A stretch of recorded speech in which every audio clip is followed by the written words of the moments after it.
살아계신 아버지 하나님 감사합니다. 세계복음화, 우리가 외치는 구호가 아니라 이 세계를 하나님의 사람들에게 맡기셨고 전 세계 열방 가운데 주의 성령께서 역사하심으로 나라와 민족과 인종과 언어와 문화가 사회가 다 다르지만 그러나 오직 예수 이름으로 구원을 얻고 복음이 증거되어지고 선교의 문들이 열려지지 않으면 결단코 이 땅이 살아갈 수 있는, 이 땅에 이유 있는 내 삶의 사명은 잊지 않음을 고백합니다. 주여, 말씀은 매이지 않습니다. 나는 매여도 하나님의 말씀이 매이지 않기에 오직 말씀을 따라서 걸어가는 그리스도 예수의 제자로, 우리 모든 반석교회 권속들이 제자로 살게 하옵소서. 구주 예수 그리스도 이름으로 간절히 기도합니다. 아멘.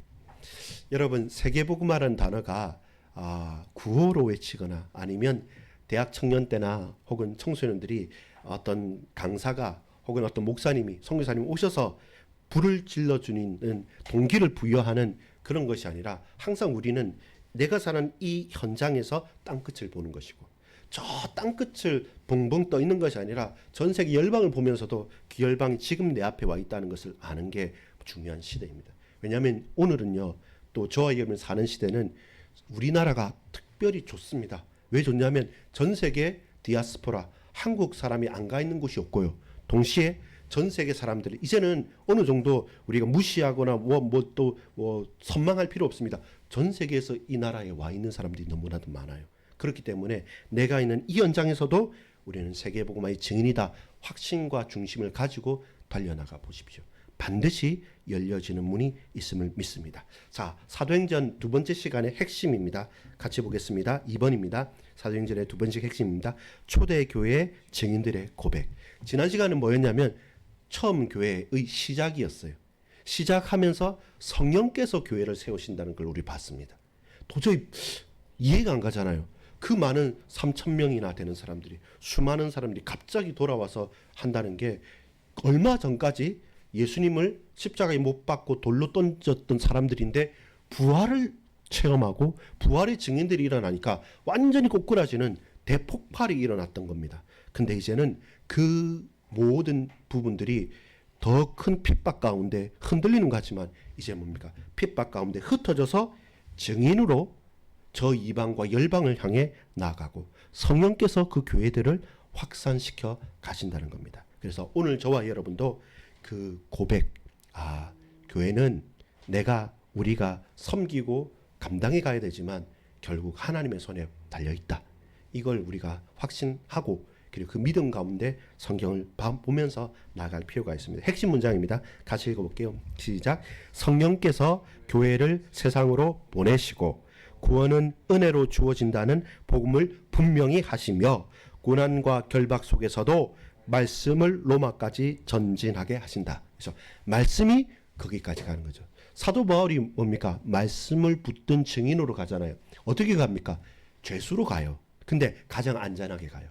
유대인들은 잡아 죽이려고 했는데 그것이 빌미가 돼가지고 이제는 송사를 하는 거죠. 알고 보니까 바울은 태어나면서부터 로마 시민권을 가졌네요. 쉽게 건들 수 없어서 내가 저 황제에게, 로마 황제에게 상소하겠다라고 했을 때 누구도 건들 수 없어서 결국은 이 수갑찬 사슬에 매인 제수의 몸으로 갔지만 그 로마 황제 앞에서도 분명하게 복음을 증거하는 역사가 일어났던 것, 그걸 저와 여러분이 보게 됩니다. 교회는 성령께서 붙드시고 그리고 확산시키시고, 다만 그 과정에서 쉽지 않은 어려움과 고통과 핍박과 환난은 계속되지만 그럼에도 사람을 결박하고 사람을 죽이며 순교당하고 사람과 사회가 여러 가지 고통 속에 있지만 그래도 복음은, 말씀은 매이거나 막히느냐? 결단코 그럴 수 없다는 것이 사도행전의 증거입니다. 그게 오늘 저와 여러분이 붙잡아야 될 은혜이기도 합니다. 그럼 나에게는, 우리는 어떻냐?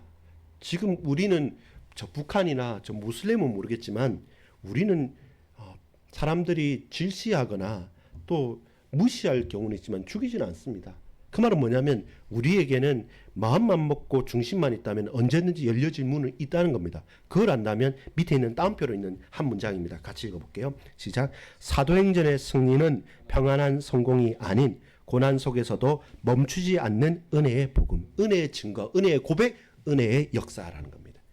우리가 평안하게 뭐 좀 되는 것처럼 세상과 버타면서 세상의 승리를 만끽하면서 승리의 복음, 그냥 번영의 복음으로 무조건 잘 된다, 무조건 병 낫는다, 무조건 예수 믿으면 좋아라는 게 아니라 분명히 하나님의 말씀이 있기 때문에 그 말씀대로 살면 세상과 갈등이 있어요. 말씀대로 살면 원수마귀 사단은 우리를 흔드는 것이 분명히 존재한단 말입니다. 그러나 그렇게 우리가 혹 이유 없는 고난을 당한다 할지라도 복음이 막히느냐? 막힐 수 없다. 어떻게 보자면 저와 여러분이 턱턱턱 막혀질수록 주의 성령께서 더 강하게 역사합니다. 사도 바울이 어디로 갑니까? 마게도냐로 갈 때도 무엇이었습니까? 애쓰는데 안 됐어요. 사도 바울이 애쓰는 정도는 어느 정도겠습니까? 대단한 겁니다. 머리도 깎았어요. 갱그레아에서. 결단도 했어요. 근데 애쓰는데 문이 안 열리고 문이 또 안 열리는 겁니다. 그래서 밤새 기도하고 밤새 하나님께 간구할 때 환상 중에 마게도냐 지경의 사람이 손짓하는 것을 보고 이제 내가 생각했던 것 내려놓고, 원래 여러분 전문가들은요 자기 생각 안 내려놓습니다. 그걸 딱 바꿔줬을 때 그때서부터 빌립보와 루디아와 그 현장에 또 다른 문들이 활짝 열려지게 된 거예요. 아, 나는 막혀도, 나는 매여도 말씀은 안 매이는구나. 그렇다면 우리가 의지해야 될 바는 뭡니까? 성령께서 역사해 주십시오. 그 기준은 하나님의 말씀입니다. 세상 사람들이 뭐 성공해야 된다고, 돈 벌어야 된다고, 위치가 좋아야 된다고, 커야 된다고, 또 뭐 잘해야 된다고 말은 많이 하지만 근데 성령께서 그에게 역사하지 않으면 위험한 거죠. 위태로운 겁니다. 근데 우직하게 부족해 보여도 성령께서 이 교회의 역사하고 저와 여러분에게 응답하시면 시간은 좀 덜 걸릴 수 있고 좀 더 어려울 수는 있지만 근데 이것은요 사람이 허물 수 없는 교회다운 교회로서 말씀다운 말씀으로서 우리가 몸된 교회를 하나님께서 이 교회를 향한 예수 그리스도께서 내 반석 위에 세운 교회로 이끌어 가시는 겁니다. 거기에 대한 우리 확신과 자부심은 중요한 겁니다. 왜냐하면 구원받는 영혼이 있어요. 살아나는 영혼이 있어요. 그 영혼을 보시고 하나님께서 교회와 현장과 우리의 몸된 성도들을 허락해 주시는 것입니다. 멈추지 않습니다. 복음은 멈추지 않고 매이지 않습니다. 그걸 우리가 고백하는 것이 중요합니다. 여러분 이번에 보면 큰 흐름들을 한번 살펴보도록 하겠습니다. 1번 볼까요? 시작. 성령님은 교회를 모으기만 하지 않으시고 보내십니다. 우리는요 사람이 많이 모이면 좋습니다. 그 속에서 뭐 있어 보이고 평안함도 느낄 수 있어요. 동역자들이 많고 찬양도 크게 하고 또 서로 마음 맞는 사람이 얼마나 편합니까? 근데 성령은 교회를 모으십니다. 몸된 교회를 부르시기도 합니다. 근데 거기에만 그치지 않고 환난과 핍박 가운데 흩으시고, 흩으시는 것이 사람들은 핍박하면서 흩었다 하지만 성령께서는 파송하신 거예요. 이렇게 놀라운 겁니다. 우리를 흔들고 저런 망하겠지, 저래 뭐 어떻게 하겠지, 옆에 사람들이 막 이렇게 중상모략도 합니다. 근데 그는 그렇겠지만 하나님은 그렇게 하지 않습니다. 똑같은 역사지만 하나님 그걸 완전히 역전시켜 하시는 거죠. 우리가 실수할 때도 있어요. 우리가 다 못할 때도 있습니다. 근데 하나님은 가장 올바른, 가장 정확한, 적합한 시간표에 그 일들을 이루어 가시는 것이죠. 그래서 여러분 항상 매여 있지는 마십시오. 과거에, 그리고 내 틀에. 언제든지 하나님께서 역사하시면 깜짝 놀랄 만큼 역사하신다. 그 믿음과 그 소망을 가지고 우리는 달려갈 수 있는 겁니다. 바나바와 사울이 그랬어요. 어떻게 한 팀이 될 수 있습니까? 또 어떻게 내가 깨우친 사람을 나보다 높게 세울 수 있습니까? 근데 복음은 가능해요. 복음은 여기에 거 있는 게 아니라 나가는 거예요. 여러분 분명히 하나님은 반석교회 성도님들을 통해서 이 좁은 교회당만이 아니라 이 지역과 우리가 만나는 사람들과 우리 후대들과 온 가정을 통해서 대대후손을 통해서 주께서 역사하시는 그 이유들을 이 교회를 통해서 이루어 가실 겁니다. 거기에 우리는 파송받은 자다. 확신을 가지는 것이고, 그러면서 무엇입니까? 두 번째입니다. 성교의 중심은 언제나 뭡니까? 은혜의 복음인 것이죠. 맞서 싸우는 게 아닙니다.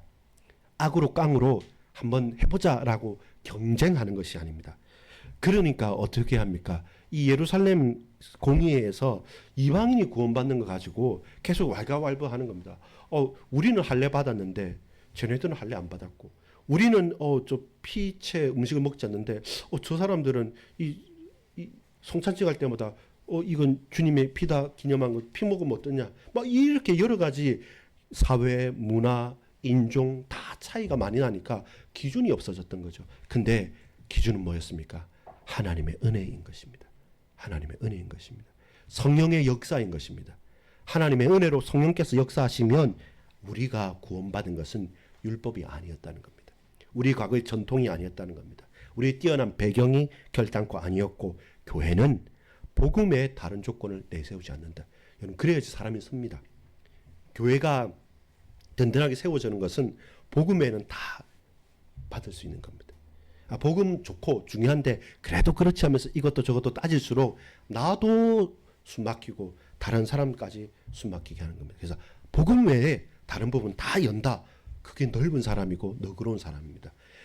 방종을 받아들인다는 게 아니라 혹 이 사람이나 저 사람이 문화적으로나 인종적으로나 사회 배경적으로 달라도 그 부족한 부분이나 그 모난 부분은 내가 먼저 된 우리가 감당해 가는 겁니다. 복음만 맞다면 내가 감당할게, 내가 섬길게.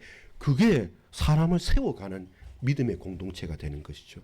여러분, 복음 외에, 그래서 저번에 한번 말씀드렸죠. 복음 외에는 연필로 쓴다고.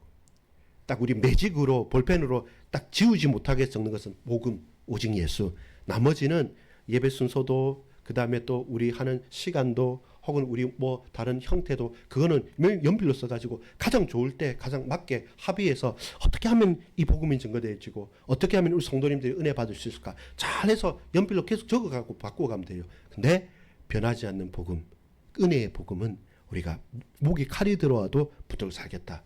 이것이 예배자요 전도자로서 우리의 중심인 겁니다. 저와 그렇게 한 영혼들을 살리고 우리도 그렇게 힘을 얻은 것입니다. 세 번째입니다. 복음은 도시와 문화와 우상을 통과해서 사람들을 새롭게 합니다. 이게 여러분 밑에 보면 죄송합니다. 누디하고 간수인데 빌립보 지역도 그렇고요. 데살로니가, 베레아, 아덴, 고린도, 에베소 모든 지역마다 여러분 다 흩어져서 들어갔어요. 그리고 그 지역에 있었던 어떤 곳은 뭡니까? 우상 숭배하는 자들, 어떤 곳은 무당들, 또 다른 곳은 질병 때문에 혹은 또 경제가 발전해서 그 주인이 귀신 들린 사람을 막 괴롭히며 쓰게도 하고, 이 아담의 신상이 있는 큰 대단한 종교 도시도 있고 여러 가지 지역과 현장 가서 뭘 말하는 겁니까? 복음은 어느 현장, 어느 지역, 어느 문화라도 그곳을 다 초월하는 것이구나. 그 문화의 그 사회의 그 사람들의 매이는 게 복음이 아니라 복음은 빛이다. 복음이 들어가면 사람도 바뀌고 현장도 바뀌고 모든 것도 살아난다. 그래서 우리나라도 복음 받기 이전과 이후의 삶은 다른 겁니다.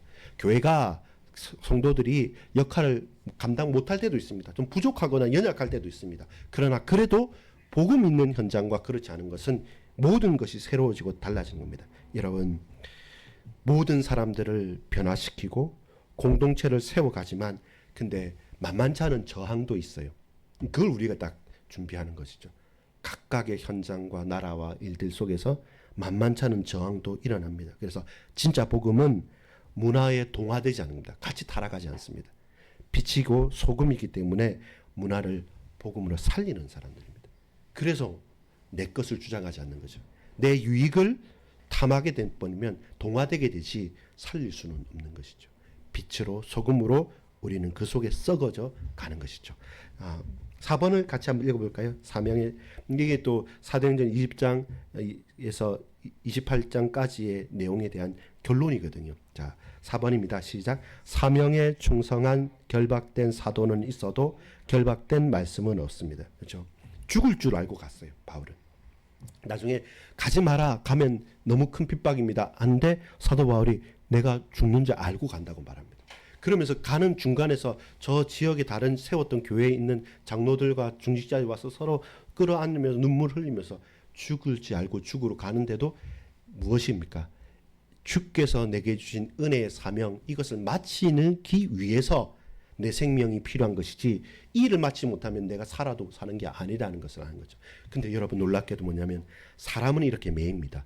바울도 대사도도 저와 여러분도 마찬가지잖아요. 매입니다. 근데 그 속에서 하나님은 그런 나의 부족함과 매임과 고통 속에서도 또 다른 후대들과 또 다른 동역자들을 통해서 더 큰 문들을 열어가시죠.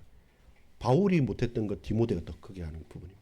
또 디모데가 못했던 것은 이름 없는 제자들이 더 놀랍게 열어갔던 것이죠. 그래서 사람을 통해서 성령께서 하시는데 그 사람도 특별한 한 사람이 아니라 이름 없는 무명의 하나님의 사람들을 통해서 하나님의 일들을 하나님의 교회를 하나님께서 붙들어 주셨다는 겁니다.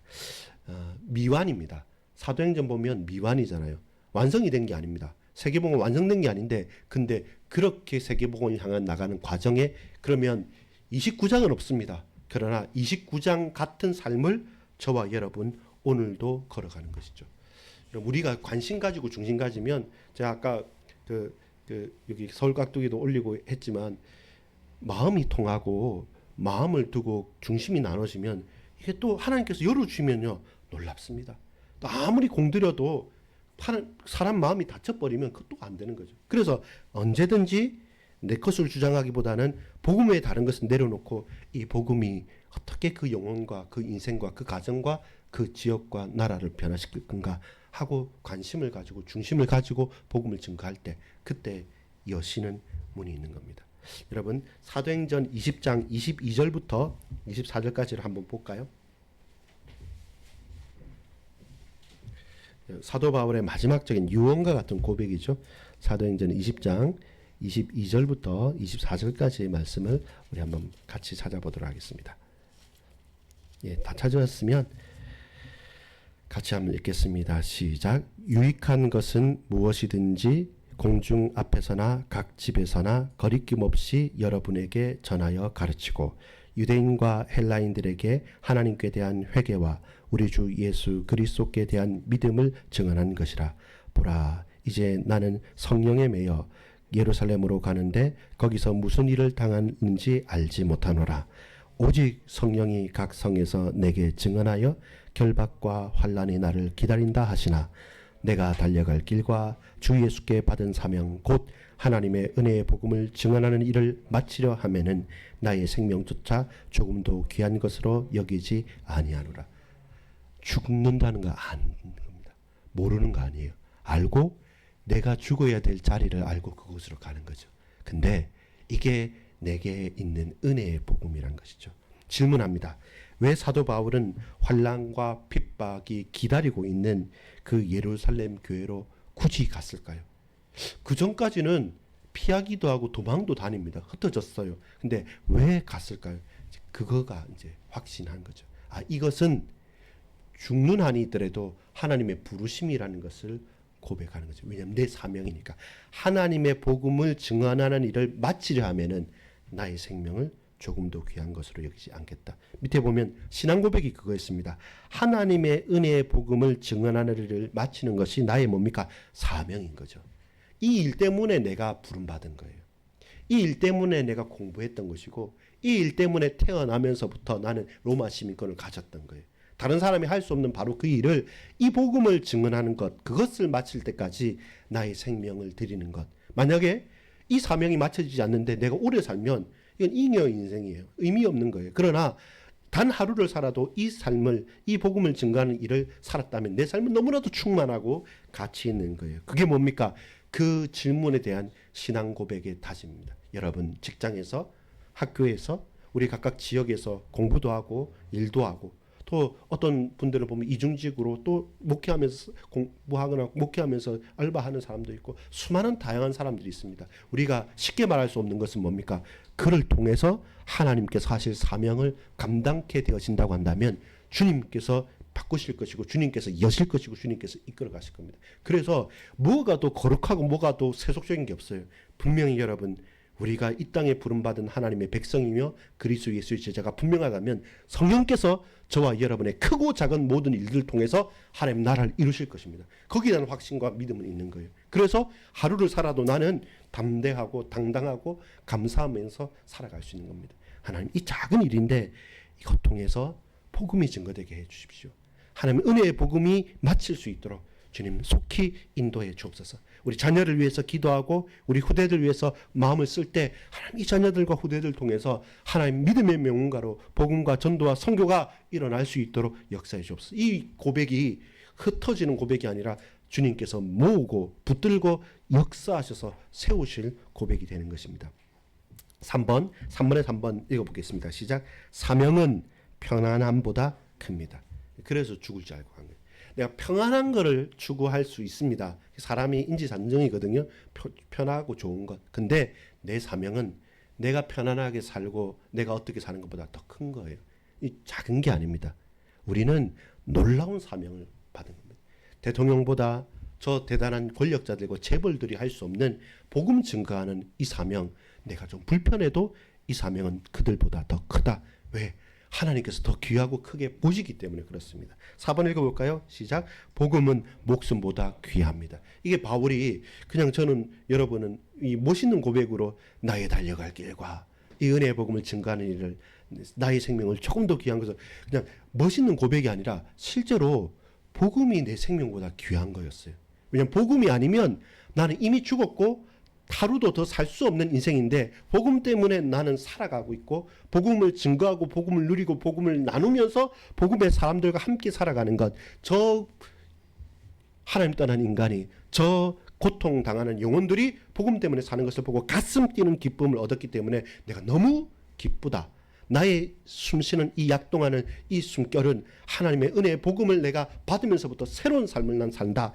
이렇기 때문에 복음은 목숨보다 귀하다는 겁니다. 비교할 수 없는 최고의 가치가 예수 그리스도인 겁니다. 그래서 우리가 예배할 때도 그렇지 않습니까? 최고의 하나님께 최선의 예배를 드리는 겁니다. 우리에게 주어진 최고의 사명을 위해서 내 삶에 헌신짝처럼 버려지지만 그것이 가장 복된 내 인생 고백이 되는 것이죠. 그래서 참된 성공이 뭐겠습니까? 큰 일을 하는 걸까요? 아니면 대단한 일을 하는 걸까요? 높은 자리에 올라가는 걸까요? 아니요. 성경을 보니까 참된 성공은 끝까지 가는 겁니다. 왜냐하면 하나님이 영원하신 분이기 때문에.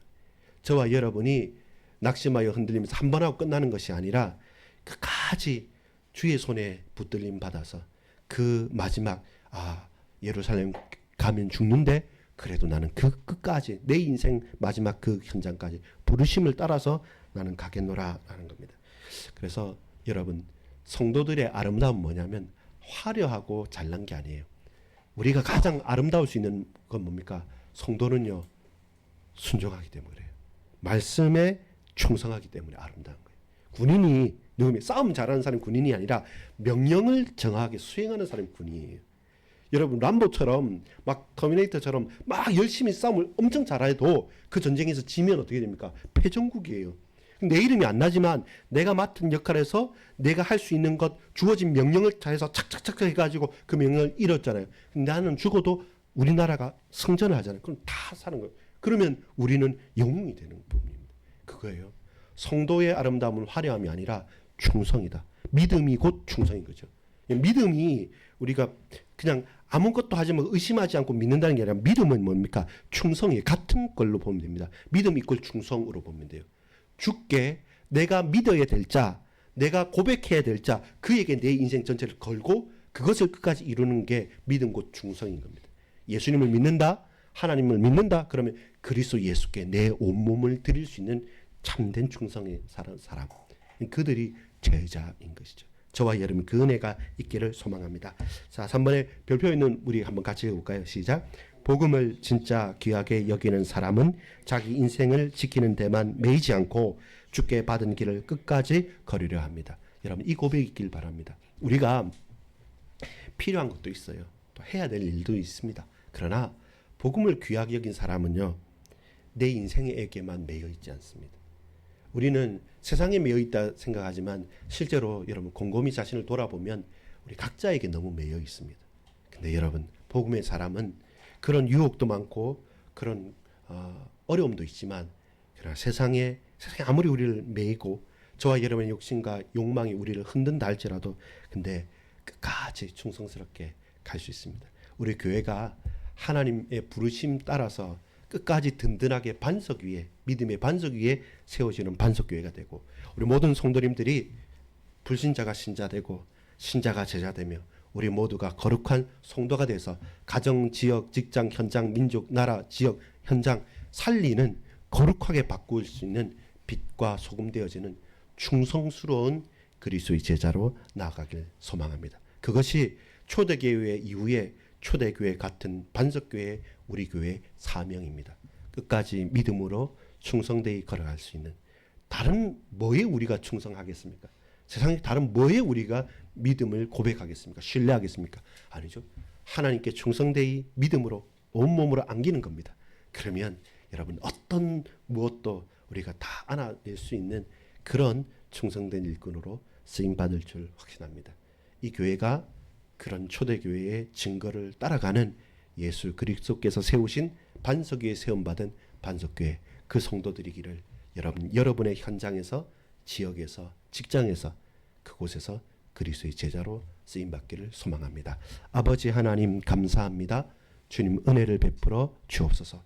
주님을 바라고 주님께 최고로 영광 돌리는 믿음에 충성된 제자들로 쓰임받을 수 있도록 몸된 교회를 섬기며 몸된 교회를 통해 어떤 현장과 온 세계를 복음화하는 세계복음화의 증인들로 쓰게 하옵소서. 예수 그리스도 이름으로 간절히 기도 올리옵나이다. 아멘.